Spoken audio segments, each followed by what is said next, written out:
वंदे मातरम दोस्तों। आज का हमारा टॉपिक है 12th एग्रीकल्चर फसल उत्पादन की सेकंड क्लास हम पढ़ने वाले हैं। हमने इसके पहले पढ़ा था पादप पोषण के बारे में और पूरा पादप पोषण का क्लासिफिकेशन भी किया था हमने। कौन से प्राथमिक तत्व होते हैं, कौन से द्वितीयक तत्व होते हैं और कौन से सूक्ष्म तत्व होते हैं।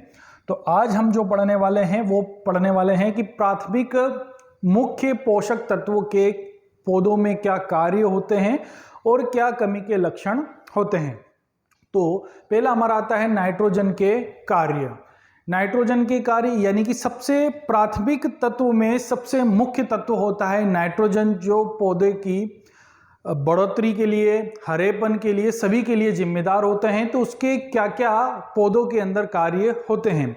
तो पहला आता है हमारा नाइट्रोजन पौधों के वायवीय भाग की वृद्धि करता है। वायवीय भाग यानी कि जितना भी पौधा जमीन के ऊपर, यहां दिख रहा है ये पौधा जो पिक्चर हमारा है, कि जितना भी जो भाग जमीन से ऊपर होता है, ये सारा जो जमीन से ऊपर होता है, ये सारा जो भाग दिखाई दे रहा है, इसे हम वायवीय भाग कहते हैं। तो ज्यादातर जिम्मेदार यानी कि इस वायवीय भाग को बढ़ाने में जिम्मेदार होता है। दूसरा होता है नाइट्रोजन पौधे को हरा रंग प्रदान करता है, यानी कि जो पौधा हरा भरा दिखाई दे रहा है वो नाइट्रोजन के कारण ही दिखाई दे रहा है। दूसरा आता है नाइट्रोजन पौधों के दानों में प्रोटीन का मान बढ़ाता है या प्रोटीन की मात्रा को बढ़ाता है। तीसरा हमारा आता है कि प्रोटीन की मात्रा को बढ़ाता है। अनाज व चारे वाली फसल के लिए नाइट्रोजन अनिवार्य है। क्यों? क्योंकि भाई अनाज और चारे की हम बात करें तो चारा पशुओं को हम ऊपरी भाग ही खिलाते हैं, तो इसकी वृद्धि करने के लिए तो नाइट्रोजन की हमें आवश्यकता पड़ेगी सही। अगला होता है पौधों में वृद्धि तीव्र गति से होती है नाइट्रोजन के कारण। अगर नाइट्रोजन की कमी आती है तो हमारा पौधा भी धीरे धीरे वृद्धि करता है। तो नाइट्रोजन के कार्य दोस्तों एक बार फिर से हम थोड़ा सा क्लियर करेंगे। नाइट्रोजन क्या क्या कार्य करता है? पौधों के वायवीय भाग में वृद्धि कर रहा है। दूसरा, पौधों को क्या बना रहा है? हरा रंग प्रदान कर रहा है। दानों में प्रोटीन की मात्रा को बढ़ा रहा है। फसल के लिए यानी कि कौन सी? अनाज व चारे वाली फसल के लिए अनिवार्य होता है। और तीव्र वृद्धि यानी कि बहुत जल्दी जल्दी पौधा बड़ा हो, इसके लिए भी नाइट्रोजन जो है आवश्यक होता है। अगला हम देखते हैं कि इसी के अगर किसी के पौधों में अगर कार्य हैं तो यानी उसके कमी के लक्षण भी होंगे। कमी के लक्षण यानी कि वही नाइट्रोजन की कमी के लक्षण। अब कई बार बच्चा सोचता है सर हम जो है कार्य भी याद करें और हमें कमी के लक्षण भी याद कर रहे हैं। तो दोस्तों सिर्फ वीडियो के साथ बने रहिएगा, बहुत सटीक तरीके से मैं आपको कैसे कार्य के साथ कमी के लक्षण आप याद कर पाएंगे वो ट्रिक मैं आपको वीडियो के अंत में बताने वाला हूं, इसलिए वीडियो के साथ बने रहिएगा। अगला, अगर जो है नाइट्रोजन की कार्य मतलब पौधों में अगर किसी तत्व के कार्य हैं तो यानी कि उसकी कमी के लक्षण भी हैं। हमने फर्स्ट लेक्चर में पढ़ चुके हैं कि पौधों के आवश्यक पोषक तत्वों के बारे में, क्योंकि पौधा अपनी वृद्धियों विकास के लिए 17 पोषक तत्वों की आवश्यकता होती है।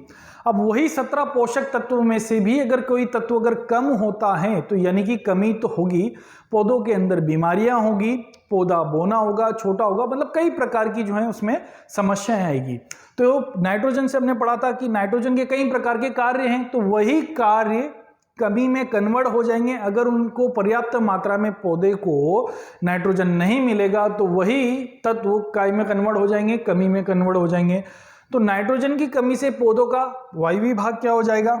पीला पड़ने लग रहा भैया वायवीय भाग, क्योंकि जब पौधों के अंदर हरापन कम होगा तो कैसा ये, यानी कि पौधा जो दिख रहा है ये पर्याप्त नाइट्रोजन के कारण, और अगर कमी हो रही है तो ऐसा, यानी कि पौधा जब नाइट्रोजन की कमी होगी तो हरापन क्या होगा? कम होगा। तो जब कम होगा तो पौधा कैसा दिखाई देगा? पीला दिखाई देगा। नाइट्रोजन के अभाव में पौधे की वृद्धि रुक जाएगी ऑफकोर्स, यानी कि पौधा जब नाइट्रोजन के कार्य यानी कि नाइट्रोजन की उपस्थिति में पौधा अगर कार्य कर रहा था, बढ़ रहा था, तो यहां क्या होगा? रुकेगा। गेहूं तथा अन्य अनाज वाली फसलों में नाइट्रोजन की कमी से कल्ले कम फूटते हैं। इंपोर्टेंट, कल्ले कम फूटते हैं। जब हम फसल को बोते हैं तो जो है अनाज वाली फसलों में क्या होता है? कल्ले निकलते हैं। जब बोते हैं तो सफेद सफेद रूटें निकलती, तो वो रूटे की कमी आ जाती है। नाइट्रोजन की कमी से पौधे की निचली पत्तियां सूखने लगती है, यानी कि पौधे को जो निचली पत्तियां होती है वो पहले सूखने लगती हैं। अगला आता है नाइट्रोजन की कमी से क्लोरोफिल के निर्माण में कमी आती है। क्लोरोफिल का मतलब होता है पौधे में जो हरापन बना रहता है वो क्लोरोफिल के कारण रहता है। तो अगर क्लोरोफिल कम होगा तो पौधों में हरापन भी कम होगा, तो यानी कि निर्माण में भी कमी आ जाती है।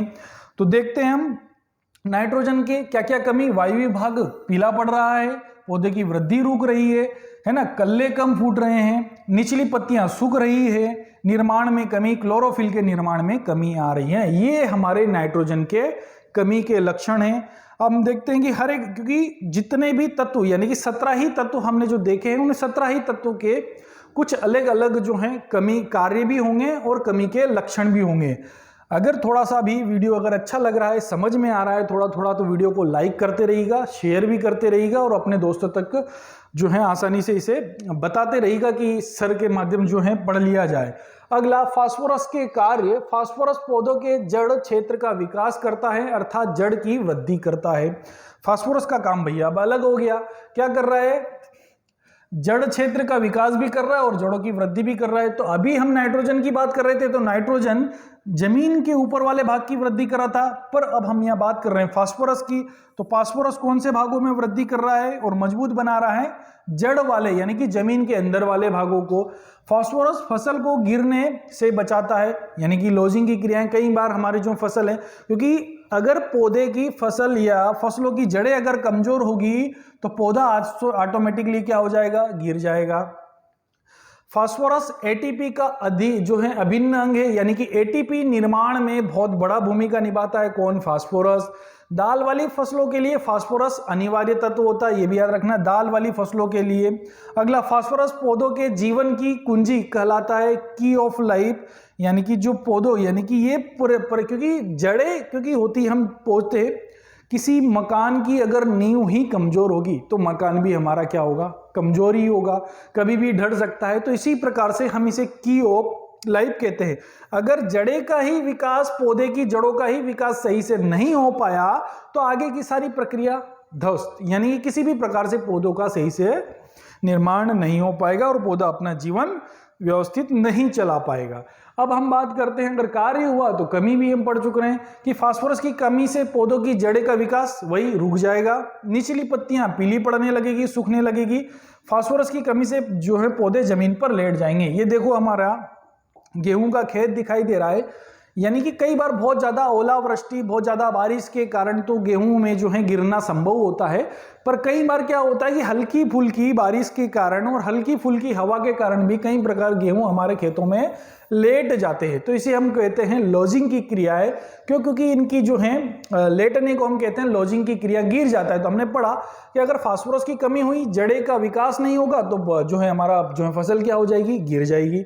अगला, कैम्बियम की सक्रियता कम हो जाती है, यानी कि पौधों के अंदर कैम्बियम जो होता है उसकी सक्रियता भी क्या हो जाती है, कम हो जाती है। अब ये हम यहाँ देख रहे हैं फोटो में कि हमारा जो तना है वो भी क्या हो जाता है, कमजोर हो जाता है, जिससे फसल गिरने की संभावनाएं ज्यादा होती है और फसल जो है लेट जाती हैं।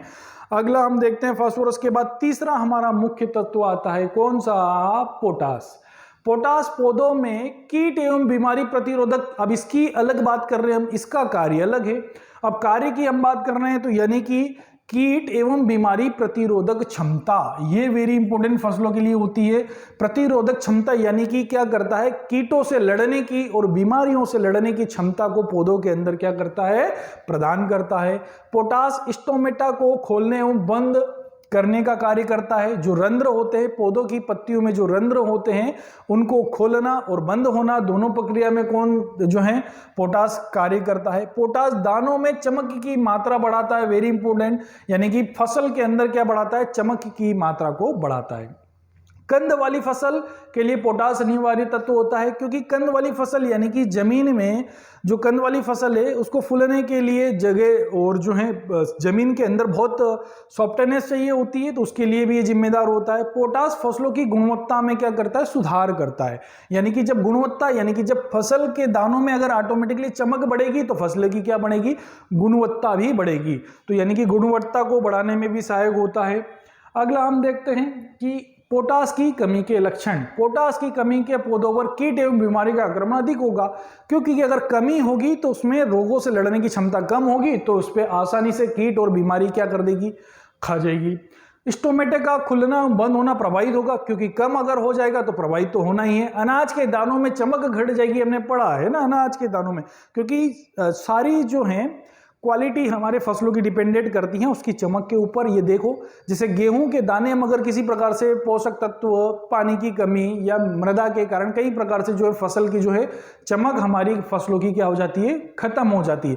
और दूसरा पिक्चर हम देख रहे हैं गेहूं में, नीचे वाला फोटो देख रहे हो कितना बिल्कुल ब्राउन कलर में जो है गेहूं हमारा चमचमाता दिखाई दे रहा है, तो यानी कि पर्याप्त मात्रा में इसे सभी प्रकार के पोषक तत्व, अच्छा पानी, सब कुछ मिला, तो यानी कि इन दोनों की तुलना में इसका जो है मार्केट वैल्यू बहुत ज्यादा होगी। तो इसलिए हम हमेशा क्या करते हैं भैया, फसलों में हमारी मार्केट वैल्यू बनी रहे, तो इसलिए पर्याप्त मात्रा में पोषक तत्वों की हम पूर्ति करते हैं।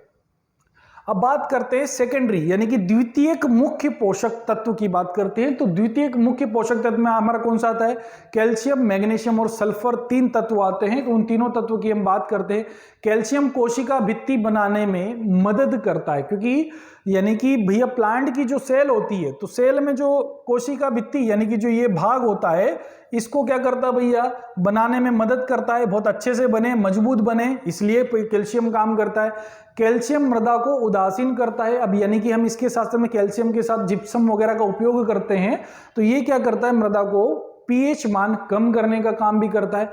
कैल्शियम जड़ के सिरे के निर्माण में सहायक होता है, यानी कि जो रूट की टिप्स होती है, जब जड़े का बनना होता है, शुरुआती जो जड़ें होती है, तो उसको बनने में भी क्या होता है, ये सहायक होता है। तो ये हुए हमारे कैल्शियम के कार्य। अब कैल्शियम के यानी कि हम अब थोड़ा सा लक्षण इसके कम पढ़ेंगे, क्योंकि जो प्राथमिक मुख्य पोषक तत्व हैं उनके 12th के हिसाब में जो है कार्य और कमी के लक्षण ज्यादा पूछे जाते हैं, और 12th के हिसाब से हमारे कैल्शियम, मैग्नीशियम और सल्फर के ज्यादा मात्रा में कार्य पूछे जाते हैं। कैल्शियम, मैग्नीशियम और सल्फर के पौधों में दो दो कार्य लिखिए, 12th के हिसाब से बहुत ज्यादा पूछा जाता है। तो कोशिका विभाजन के समय कोशिका भित्ति का निर्माण कम हो जाता है। नई पत्तियों के किनारों पर हरिमाहीनता पाई जाती है, यानी कि जो पौधे की नई पत्तियां होती है, नई जो पत्तियां निकल रही हैं, उन पत्तियों के आसपास के जो किनारे हैं वो कैसे पीले पड़ने, पीले दिखाई देंगे। किसकी कमी से, कैल्शियम की कमी से पौधों की किनारे क्या दिखाई देंगे, पीले। हरिमाहीनता यानी कि हरापन का कम होना हरिमाहीनता कहलाता है। जड़ों का बहुत कम विकास होना, यानी कि इसमें कैल्शियम के कारण भी क्या होती है, जड़ों का विकास भी कम होता है। अब हम देखते हैं सेकेंडरी यानी द्वितीयक पोषक तत्व मैग्नीशियम के कार्य। मैग्नीशियम क्लोरोफिल के निर्माण में सहायक होता है। क्लोरोफिल यानी कि अभी हम पढ़ चुके हैं क्लोरोफिल के बारे में। मैग्नीशियम पौधों को हरा रंग प्रदान, अगर क्लोरोफिल होगा तो हरा रंग भी होगा। यह गन्ने में शर्करा की मात्रा बढ़ाता है, वेरी इंपॉर्टेंट। यानी कि क्या होता है भैया कि जो गन्ना है हमारा, उस गन्ने में शक्कर की मात्रा, जब शक्कर की मात्रा बढ़ेगा तो यानी कि हमारे गन्ने का भी रेट बहुत अच्छा हमें मिलने वाला है। अब यही कार्य कमी के लक्षण भैया, पौधों की कायिक एवं जनन वृद्धि कम हो जाती है। कायिक और जनन वृद्धि यानी कि वेजिटेटिव जो ग्रोथ होती है वो भी कम, और जो पौधों में कौन सी रिप्रोडक्शन की जो क्रियाएं होती हैं, जनन यानी कि उनको नया पौधा तैयार करने की जो क्षमता होती है वो क्या हो जाती है, कम हो जाती है। पत्तियां समय से पूर्व क्या होने लगती है, झड़ने लगती है, पहले ही गिर जाएगी, यानी कि इसका समय आने से पहले ही।